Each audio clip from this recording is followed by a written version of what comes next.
quand même une compréhension de ce qui arrive là. Par exemple, cette joie, ce bonheur, cette expérience dont tu parles, on peut l'attribuer à l'objet lui-même. Plutôt que de faire un retour vers soi-même et dire finalement c'est Dieu qui a frappé. Alors, c'est une bonne question. La joie est une bonne question et c'est vraiment important de comprendre la réponse. Que je pense, vous allez comprendre.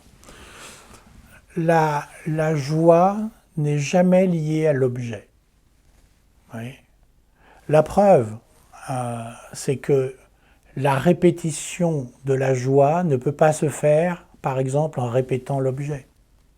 Ou, dit autrement, la répétition de l'objet n'est pas le garant que se répète la joie. Vous avez été à ce concert hier, formidable, ça vous a donné beaucoup de joie. Vous y retournez demain, vous dites en rentrant, ah, finalement, en réécoutant, il y a des trucs qui vont pas, quoi. Vous allez voir le coucher de soleil avec votre fiancé au bout de la jetée, et là, c'est formidable. Donc du coup, vous dites, bah, demain on y retourne. Bon, si ça se trouve, il y aura des nuages, mais même si le coucher de soleil est encore là, ça ne vous fera pas le même effet peut-être.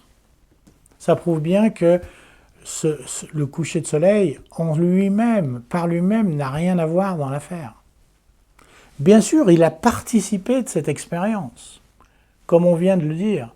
C'est-à-dire qu'il s'est présenté comme justement un objet de célébration de sa source. Et c'est là que la joie se révèle. Autrement dit, elle se révèle dans la découverte de la source et pas dans l'objet. C'est pratique parce que ça signifie que vous n'avez besoin de rien. Ou en tout cas que vous aurez toujours suffisamment d'objets pour célébrer. Et c'est justement le problème de l'ignorance ou le problème de l'ignorant.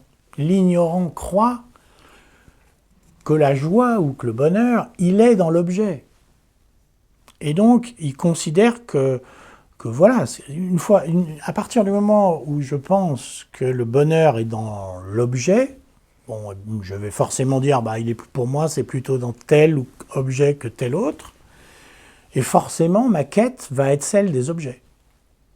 Logique, quoi. Et elle va être toujours déçue.